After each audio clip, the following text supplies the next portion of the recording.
On a une mission, et notre mission est de promouvoir la lutte contre le cancer. Cette semaine est une semaine dédiée avec la journée mondiale contre le cancer, le 4 février. Et l'objectif de nos travaux, ça va être entre autres de pouvoir discuter l'accès à l'innovation en cancérologie en Afrique. Et on verra ensemble qu'il ne s'agit pas uniquement de questions de moyens, mais d'hommes, de structure mentale, de remise en question. Et ça sera intéressant de faire le tour de ces sujets tous ensemble. On a la chance d'avoir une représentativité de plusieurs pays, avec la chance aussi d'avoir des leaders d'opinion, et qu'on puisse avoir cette force pour implémenter les choses nouvelles. Ce qui est important, c'est que les 2 jours qu'on va passer ensemble soient vraiment l'occasion d'échanger et de faire la promotion de ces idées, parce que c'est quand on est tous ensemble qu'on va avoir le dénominateur commun et les idées qu'on va pouvoir faire passer. Chers maîtres, chers collègues, chers participants, merci d'être là. Bienvenue à tous. Donc sans plus tarder, je voudrais appeler professeur Ndom Paul, qui est le président de cette session. À l'issue de cette rencontre, il faut que nous formions une équipe solide, une équipe homogène qui va lutter contre le cancer. Et ça que nous cherchons, et c'est ce match que je souhaite, Alain, qu'on livre au Cameroun, la lutte contre le cancer avec une équipe homogène que nous allons constituer ici.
Et vous, en tant que scientifique, vous, en tant que médecin, vous ne pouvez pas être spectateur de ce qui se passe.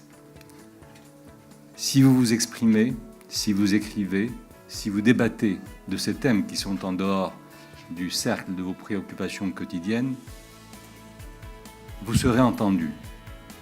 Vous avez votre responsabilité en disant non et en participant à cette résistance qui nous fait défaut aujourd'hui, à cette capacité collective de reconquérir une culture qui est celle de l'écoute, du respect mutuel et de la connaissance des uns et des autres.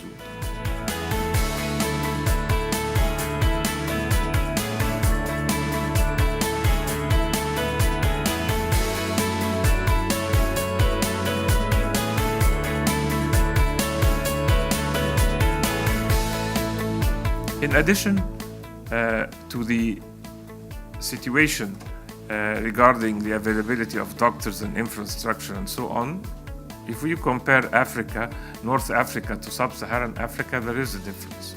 Of course, in these statistics, we have removed South Africa out of the our calculation, and our mortality rates are between the ages of 15 and 60.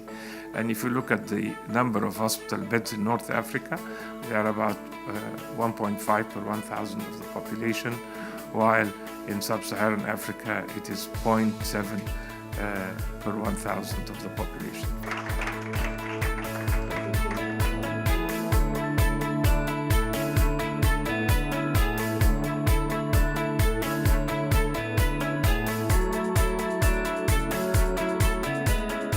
Honnêtement, je voudrais vous dire que cette bataille que nous avons décidé de mener ensemble, aussi bien au niveau des politiques qu'au niveau du secteur privé et de ce partenariat public-privé que nous sommes en train vraiment de développer dans le cadre de la lutte contre le cancer, c'est vraiment quelque chose qui doit normalement être une priorité pour les gouvernants.